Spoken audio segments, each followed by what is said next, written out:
김계홍의 인생 스케치.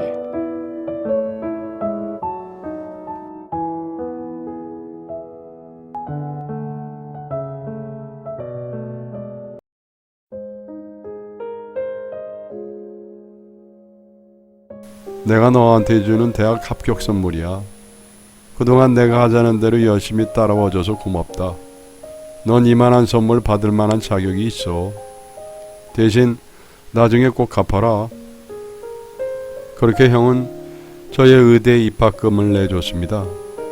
전 형에게 이미 충분히 많이 받은 상태였는데 등록금까지 내어준다고 하니 너무 고맙고 미안해 눈물이 주체할 수가 없이 나오더라고요.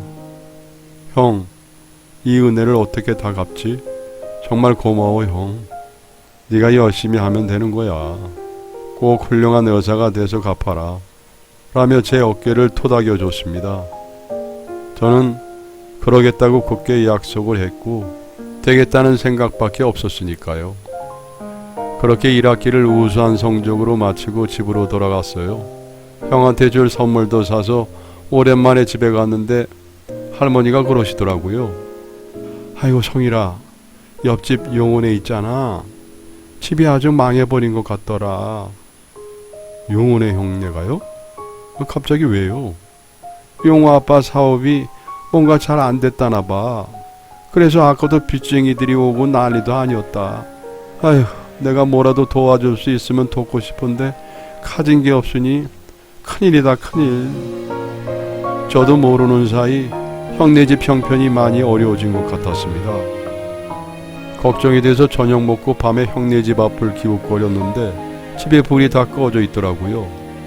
다들 어디 갔는지 인기척도 없고요.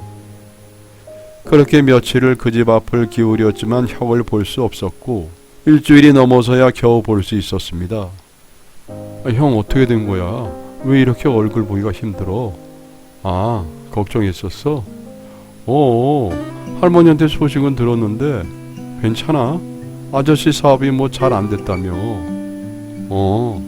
보증을 잘못 쓰셨어. 거기다 송금 안 주고 물건 잔뜩 받아간 거래처가 갑자기 부도 처리하는 바람에 우리 아버지 회사도 문 닫게 됐고. 진짜? 그럼 어떻게 해?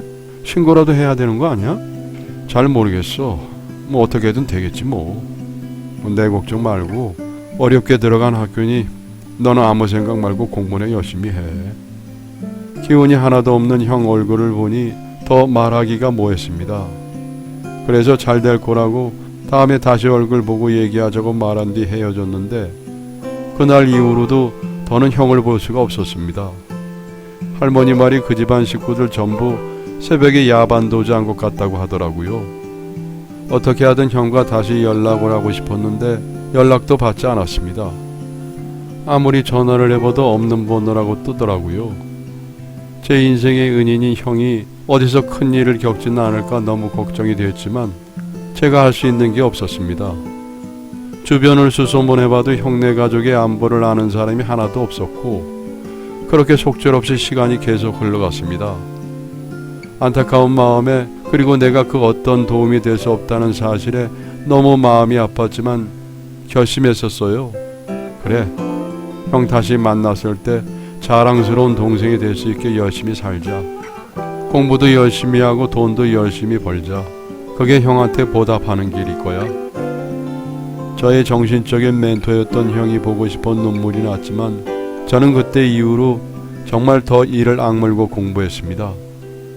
잠 한숨 안 자고 며칠씩 공부하다 쓰러지기도 해봤고 너무 앉아만 있어서 엉덩이에 종기가 생긴 적도 있었죠. 밥 먹는 시간도 아까워 항상 할머니가 보내주신 모든 반찬을 섞어 비빔밥을 만들어 먹었습니다. 그렇게 열심히 한 덕택에 저는 무사히 모든 시험에 합격하게 되었어요. 시험에 합격할 때마다 지금은 연락이 끊어져 버린 형을 떠올리고 마음속으로 감사 인사를 보냈죠. 전 본과를 마친 뒤 인턴 생활 끝에 응급의학과로 전공을 결정했습니다.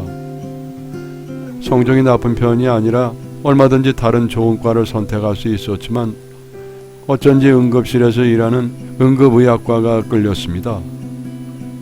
계속 이런 생각이 들더라고요. 그날 이후 집으로 돌아오시지 않는 아버지가 어느 날엔가 응급실에 갑자기 실려오는 날이 있지 않을까 싶은 생각이요. 그냥 아버지를 찾고 싶다던가 다시 만나고 싶다던가 이런 생각을 했던 것도 아닌데 그런 생각이 자꾸만 들었습니다. 정확히 이 마음이 무슨 마음인지 모르겠지만 응급의학과에 가야 할 것만 같았습니다. 물론 선택하고 레지던트 하면서 바로 후회했지만요. 3차 병원이라서 그런지 응급실이 정말 바쁘더라고요. 3일 연속 당직을 밥 먹듯이 했고 너무 피곤해서 말하다 잠든 적도 있었습니다.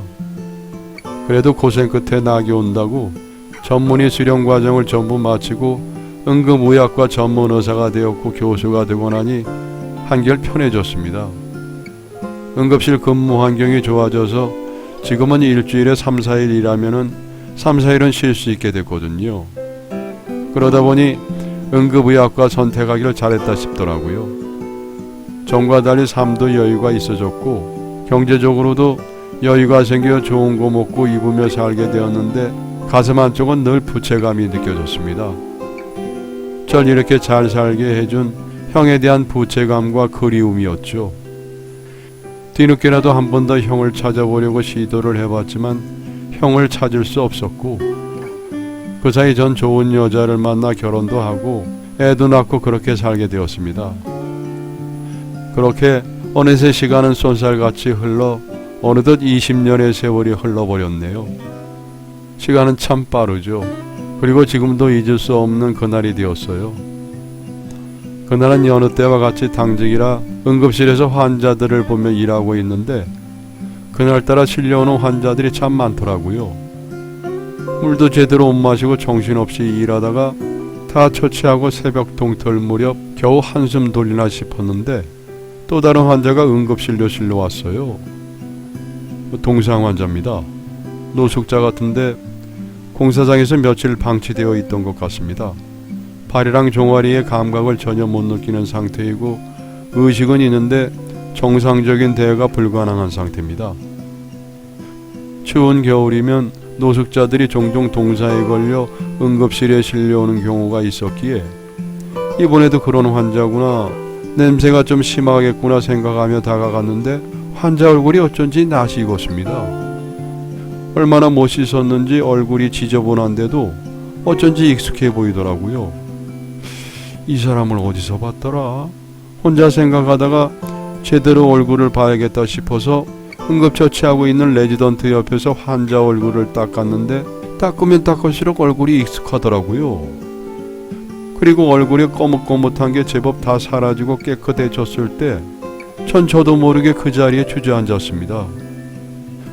노숙자로 실려온 그 사람은 믿을 수 없게도 제가 그토록 보고 싶어하던 용호 형이었습니다. 절 도와줬던 제 옆집에 살던 이젠 어디에 있는지 연락조차 되지 않았던 그 형이요. 형이 왜 여기서 이러고 있어? 제 말에도 형은 아무 말이 없었습니다. 형을 실어온 구급대원 말처럼 제 말을 제대로 못 알아듣는 것 같았죠. 근데도 전 형의 이름을 부르며 말했습니다. 감정이 복받쳐 말이 제대로 나오지 않았죠. 형, 나야 성일이. 눈 좀 제대로 떠봐. 난 누군지 모르겠어? 형은 여전히 아무 말이 없었고 전 엉망이 된 형의 모습을 보며 오열을 했습니다. 옆에서 그런절 이상한 눈으로 바라보고 있는 간호사 선생의 시선이 느껴졌지만 눈에 들어오지 않았습니다. 그저 응급실에서 이런 모습으로 형을 다시 만나게 됐다는 게 믿기지 않았고 가슴이 찢어지게 아플 뿐이었습니다. 분명 마지막 봤을 때 안 좋은 상황이긴 했지만 그래도 형이 어디선가에서 잘 살고 있었으면 했는데 노숙자라니 믿어지지 않았습니다. 전 일을 하면서도 계속 형을 살폈고 형의 의식을 차리기를 기다렸습니다. 퇴근도 하지 않고 정신 차리는 걸 기다리고 있는데 오후 늦게 돼서야 정신이 드는지 형이 절 쳐다보더라고요. 형 역시 절 알아본 것 같았습니다. 정신이 좀 들어? 형 오늘 새벽에 응급실에 실려왔었어. 성일이? 그래 형, 나 성일이야. 꼴이 이게 뭐야? 공사장에서 쓰러져 있었다던데 어떻게 된 거야 그동안? 형은 저의 말에 아무 말도 못하고 눈물을 흘렸습니다. 자신의 모습이 비참했는지 고개도 제대로 못 들고 울더군요. 넌 정말로 의사가 됐구나. 다행이다. 정말 다행이야. 훌륭한 의사가 돼서. 내가 그동안 얼마나 형을 찾았는데 어떻게 이런 데서 만나 형. 정말 보고 싶어서 한시도 잊은 적 없어. 형한테 의사된 모습 정말 보여주고 싶었는데. 저는 다시 한번 통곡을 하며 그 자리에 주저앉았습니다. 그동안 힘들었던 모든 것들이 형을 만나니 다 터져 나오는 기분이었죠. 형도 눈물을 훔치며 제 손을 잡았어요. 나도 널 잊어본 적이 한 번도 없어. 어쩔 수 없이 그곳을 떠나고 너와 연락이 끊겨서 나도 정말 마음이 아팠어. 그래도 네가 정말 잘 산 것 같아서 형은 정말 기쁘다. 내가 하나님한테 형 꼭 만나게 해달라고 얼마나 빌었는 줄 알아? 근데 참 소원을 늦게도 들어주신다. 저의 말에 형과 전 울다가 웃으며 서로 못다한 이야기를 나누었네요. 형은 그동안 어디서 뭐 했던 거야? 말하자면 길어. 그래도 세상 참 좁다. 이런 데서 다 만나고. 그동안 대체 어디 있었던 거야? 여러 번 형 찾았었는데. 그때 그렇게 야반도 좋아하고 아버지가 집안을 한 번 더 일으켜 보시겠다고 그러시다가 무리를 하셨는지 결국 하루아침에 돌아가셨어. 엄마는 그 충격에 쓰러지셔서 말도 제대로 못하고 사시다가 결국 아버지 따라 하늘나라로 가셨고.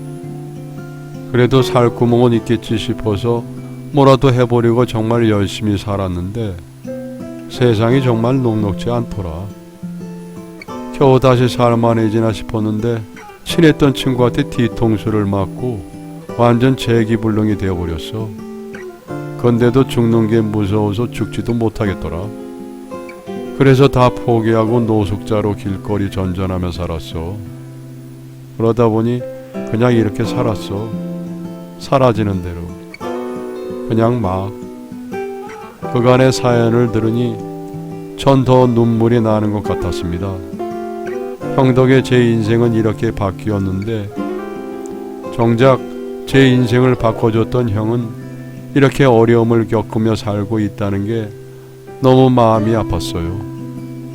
그래서 전 삶의 의욕을 완전 잃은 형의 두 손을 잡고 다시 한번 열심히 살아보자고 했습니다. 형이 나한테 해줬던 말처럼 형 역시 다시 잘 될 수 있다고 아직 기회가 있다고요. 그거야 그때 네가 어려서 가능했던 거고 내 나이 벌써 40 중반이다. 근데 이제 와서 어떻게 제기를 해? 형, 요즘 100세 시대라는 말 몰라? 100살 넘게 사는 세상인데 이제 겨우 40이야. 안 늦었어. 할 수 있어. 내가 도와줄게.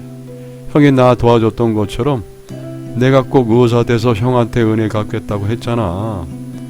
내가 이제라도 형에게 보답할 수 있게 해줘. 형은 눈물을 흘리면서 내가 네 덕분에 살 수 있게 됐구나. 고맙다.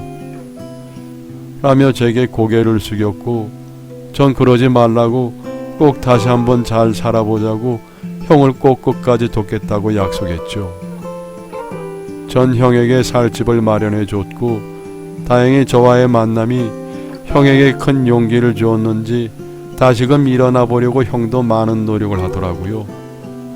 그러면서도 저에게 이런 도움 받아도 될지 모르겠다며 계속 미안해 했지만 와이프 역시 이런저런 이해하고 지지해 줬고 본인 친정의 사정 얘기를 했는지 장인어른 회사에 형을 취직시켜줬죠. 그래서 장인어른의 도움으로 형을 직원으로 일할 수 있게 하려고 했는데 그건 형이 거절했습니다. 노숙자로 전전하며 감을 많이 잃어서 누군가의 밑에서 월급 받으며 일할 능력이 안 된다며 차라리 회사 경비 일을 시켜달라고 하더라고요. 다행히 장인어른은 그 얘기를 듣고 형을 더 좋게 봐주셨습니다.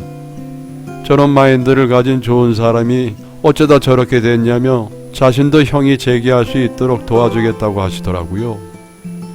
그래서 형은 장인어른 회사에서 경비를 하면서 자신이 할 수 있는 일들을 알아보기 시작했고, 얼마 전부터 주택관리사를 해보겠다며 공부를 시작했습니다.